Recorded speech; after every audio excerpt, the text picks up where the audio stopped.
Benjamin Netanyahu ने कहा था कि इजराइल का सबसे बड़ा दुश्मन सिनवार का एक बंकर में घेर लिया गया है।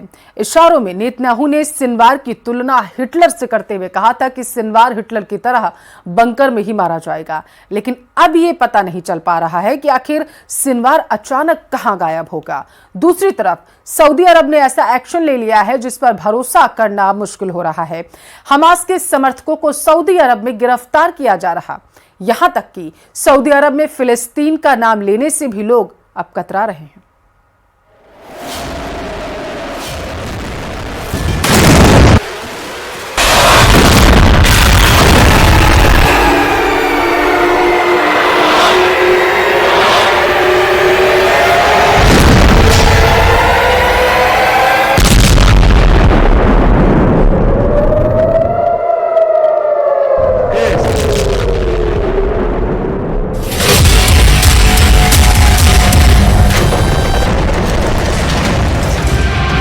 गाजा में 13,000 से ज्यादा लोगों की मौत हो चुकी है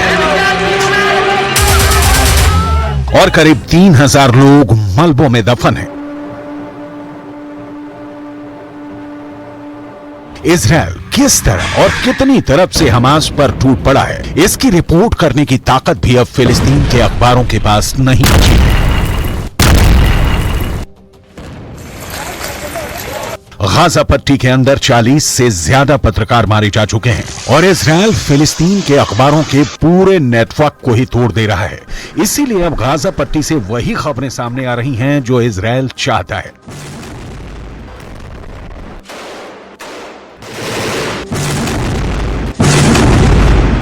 इतने बुरी हालातों के बावजूद भी 57 इस्लामी मुल्क गाजा पट्टी के 20 लाख लोगों के जान और माल की सुरक्षा के लिए कुछ भी नहीं कर पा रहे हैं।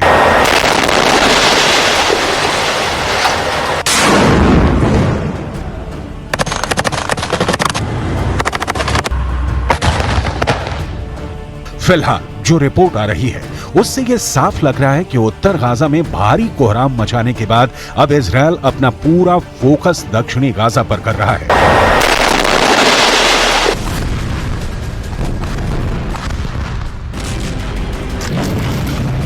सवाल यह है, अगर उत्तर गाजा और दक्षिण गाजा दोनों में ही इंसानों के रहने लायक स्थितियां नहीं रहेंगी तो आखिर गाजा के लाखों लोग कहां जाएंगे?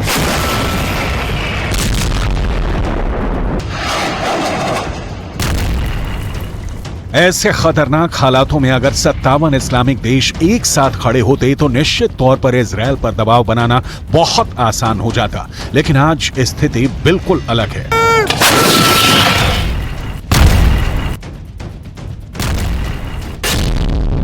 एक तरफ सऊदी अरब है जो हमास का समर्थन करने वाले लोगों पर हंटर चला रहा है, तो दूसरी तरफ तुर्की के राष्ट्रपति एर्दोगान है जो दुनिया में जहां कहीं भी जाते हैं गाजा पट्टी के लोगों की बात करके भावुक हो जाते हैं।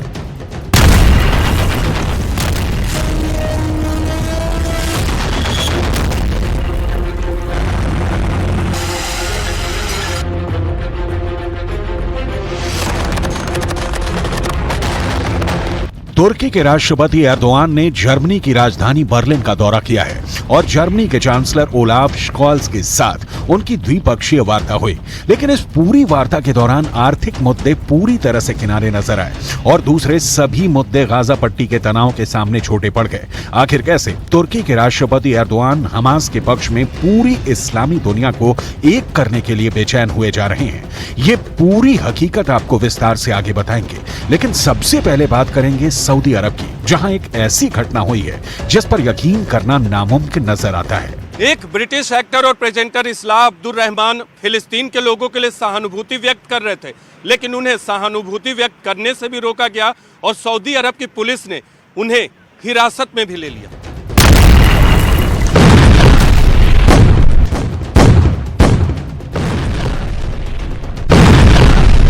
सऊदी अरब के अंदर ऐसी एक नहीं और भी कई घटनाएं हो चुकी हैं जिसमें हमास के समर्थकों पर सऊदी अरब की सरकार कड़कती बिजली की तरह टूट रही है। इस घटना ने पूरी इस्लामी दुनिया में एक हड़कंप सा मचा दिया है। दरअसल ब्रिटिश एक्टर इस्लाह अब्दुल रहमान उम्रा करने के लिए सऊदी अरब गए थे। सऊदी अरब के अंदर इस्लाह अब्दुल रहमान फिलिस्तीन के लोगों के साथ सहानुभूति जताने के लिए एक फिलिस्तीन काफिया पहने हुए थे। फिलिस्तीनी काफिया एक ऐसा कपड़ा होता है जो गले पर पहना जाता है और इसमें चेक होते हैं। फिलिस्तीन का आंदोलन करने वाले बड़े नेता यासिर अराफात अक्सर फिलिस्तीनी काफिया पहनते थे और ये फिलिस्तीनी काफिया एक तरह से यासिर अराफात की पहचान बन गया था। अब्दुल रहमान ने एक ऐसा ही फिलिस्तीनी काफिया सऊदी अरब के अंदर भी पहना हुआ था और इसीलिए सऊदी अरब की पुलिस ने उन्हें हिरासत में लिया और घंटों तक पूछताछ।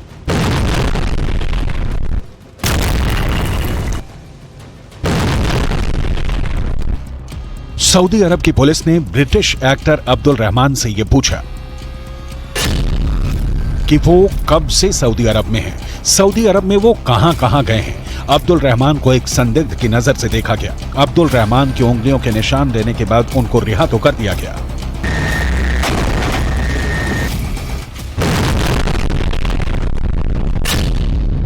लेकिन उसके बाद वो बहुत ज्यादा भयभीत हो गए। उन्होंने मिडिल ईस्ट के एक न्यूज़पेपर से बात करते हुए कहा कि वो फिलिस्तीन के साथ सहानुभूति दिखाना चाहते थे, लेकिन उन्हें ये करने नहीं दिया गया। इसी तरह सऊदी अरब के अंदर गाजा के लिए प्रार्थना करने वाले एक अल्जीरियाई मूल के शख्स और बांग्लादेशी मूल के एक ब्रिटिश नागरिक को भी गिरफ्तार किया गया। बात एकदम साफ है कि सऊदी अरब का सऊदी राजवंश ये नहीं चाहता कि उसकी धरती पर किसी भी तरह का विरोध प्रदर्शन की संस्कृति का जन्म हो। सऊदी राजवंश को ये बात बहुत अच्छी तरीके से पता है कि जो लोग आज फिलिस्तीन के समर्थन में सड़कों पर उतरेंगे, कल उसकी ही सरकार के खिलाफ ये लोग विरोध प्रदर्शन कर सकते हैं। इसीलिए सऊदी राजवंश प्रोटेस्ट के कल्चर को ही पूरी तरह से ख़त्म करना चाहता है। यही उसका एक टारगेट है। आमतौर पर यह जानकारी बहुत कम लोगों को है कि सऊदी अरब एक ऐसा देश है जिसका पुराना नाम स्टेट ऑफ हिजाज था। लेकिन 23 सितंबर 1932 में जब सुल्तान अब्दुल अजीज बिन सऊद ने इस स्टेट ऑफ हिजाज पर कब्जा किया तो उन्होंने इस इलाके का नाम बदलकर सऊदी अरब रख दिया। इसमें सऊदी शब्द सुल्तान अब्दुल अजीज बिन सऊद का सरनेम है। शायद दुनिया की ऐसी पहली घटना होगी जब किसी राजवंश ने किसी देश पर अधिकार करने के लिए उस देश का नाम भी अपने राजवंश के नाम पर कर दिया हो।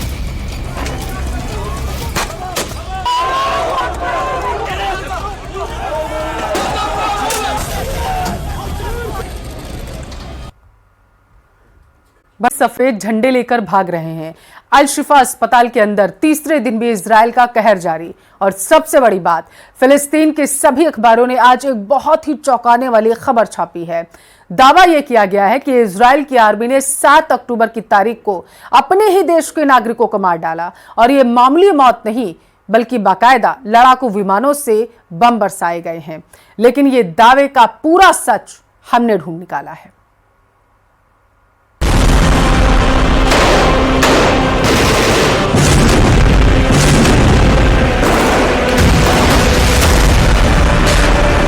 लगातार 3 दिनों से गाजा के अल शिफा अस्पताल के अंदर इजराइल डिफेंस फोर्स की कार्रवाई जारी है।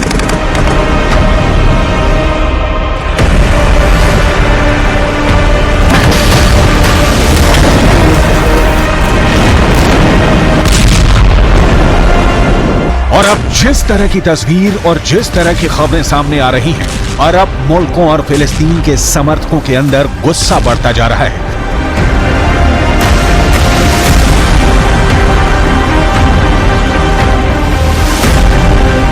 खासकर फिलिस्तीन के अखबार इजराइल डिफेंस फोर्स की ज्यादतियों के बारे में जिस तरह के दावे कर रहे हैं, उस पर यकीन करना बहुत मुश्किल नजर आता है।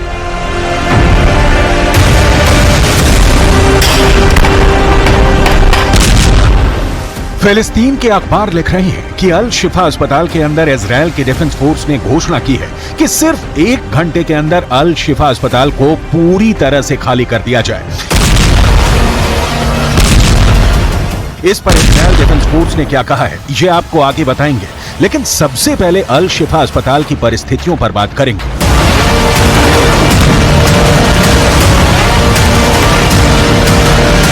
पिछले 1 महीने से ही फिलिस्तीन के अखबार लिख रहे थे कि अल शिफा अस्पताल में 80,000 लोगों ने शरण ली है, लेकिन इन 80,000 लोगों का क्या हुआ?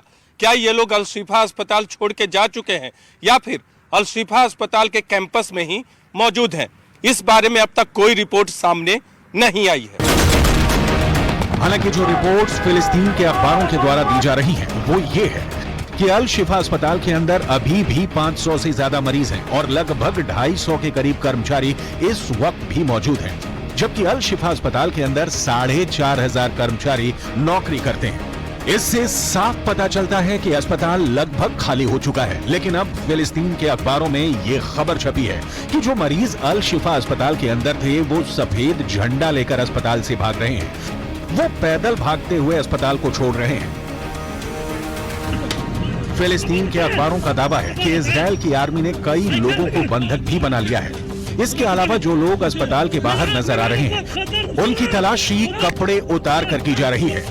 अल शिफा अस्पताल के एक डॉक्टर ने दावा किया कि सिर्फ 1 घंटे के अंदर पूरे अस्पताल को खाली करने के लिए कहा गया है। दूसरी तरफ अल शिफा अस्पताल के निदेशक ये दावा कर रहे हैं कि इजरायल अल शिफा अस्पताल के बाहर जिसको देख रहा है मार रहा है, इजरायल नरसंहार कर रहा है।